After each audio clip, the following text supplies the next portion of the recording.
The Red Shoes by Hans Christian Andersen is a fairy tale about vanity and pride. And we all know how those qualities are portrayed and what are the outcomes for those who possess said qualities in fairy tales. Welcome, this is Check That Book.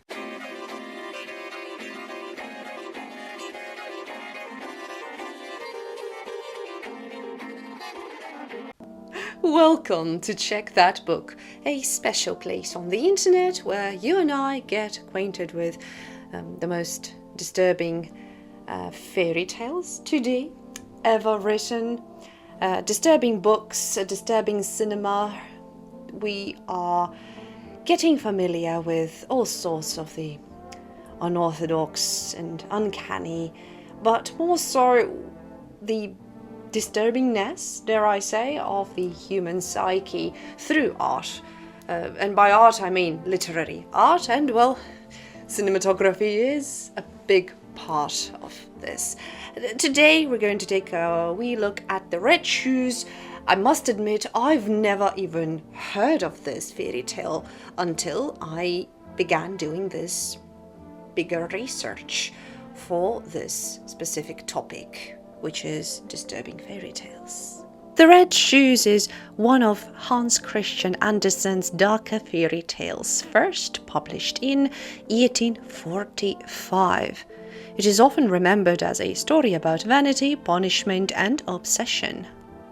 A poor little girl named Karen, oh boy, lives in poverty. When her mother dies, a kind but vain old lady adopts her. On the day of her mother's funeral, Karen wears a pair of rough, handmade red shoes, sewn from scraps by a cobbler's wife. They are ugly, but they are red, and Karen adores them. The old lady, being blind, doesn't notice that Karen's shoes are red, an inappropriate color for mourning.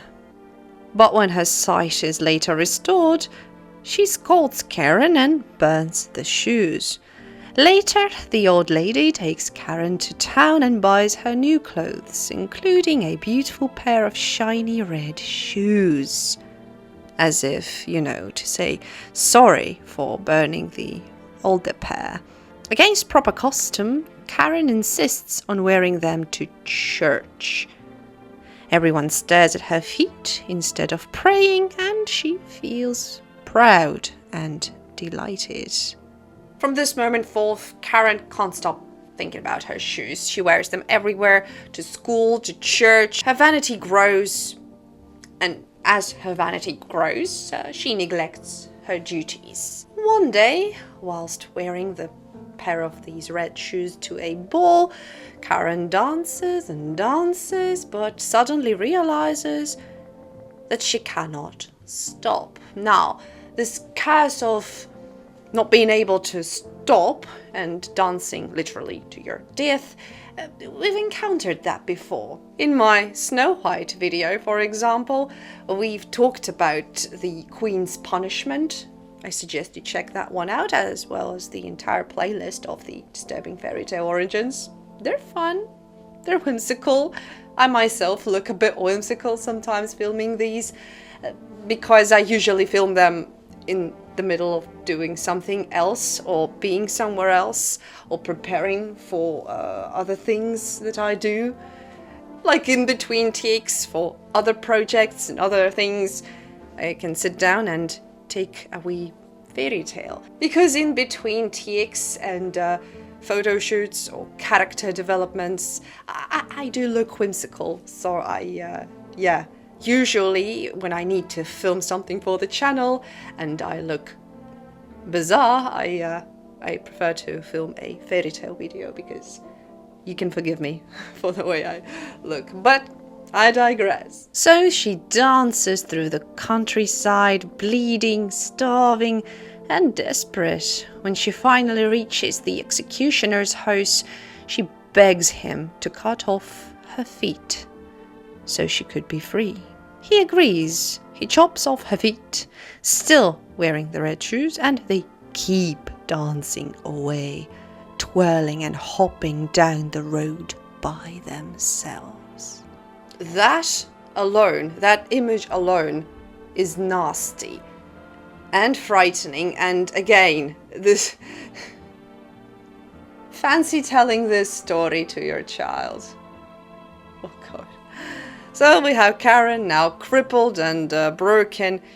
She makes herself wooden feet though, good for her, and tries to live a more humble life, praying for forgiveness. But the ghostly red shoes, they keep appearing to her, dancing before her very eyes as a reminder of her sin.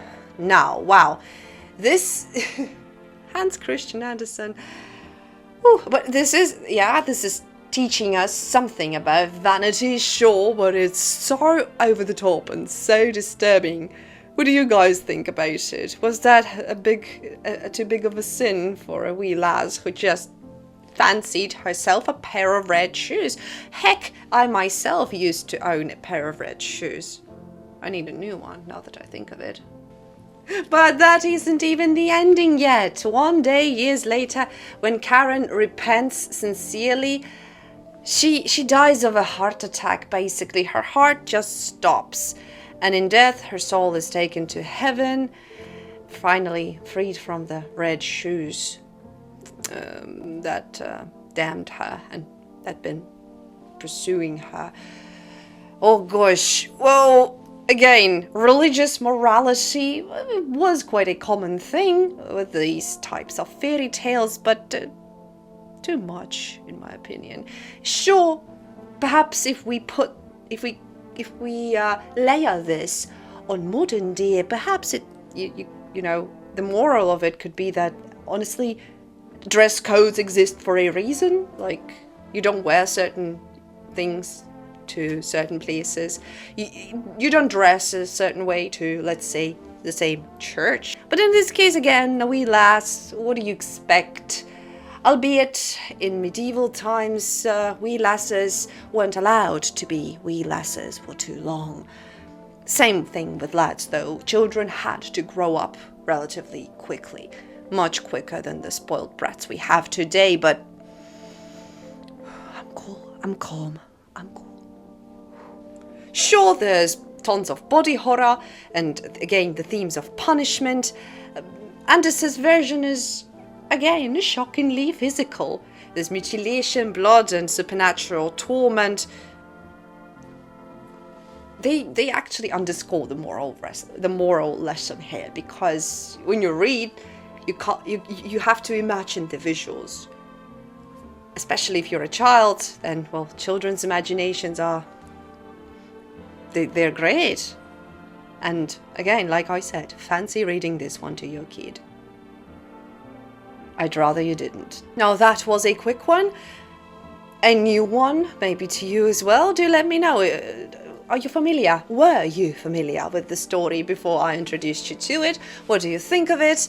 And yes, meanwhile, please do give this video a boost in the form of an erect thumb, and make sure to subscribe if you haven't already for more. I'm trying my best to do various kinds of content here. And yeah, I'm excited for our next video. Cheers, guys. See you soon.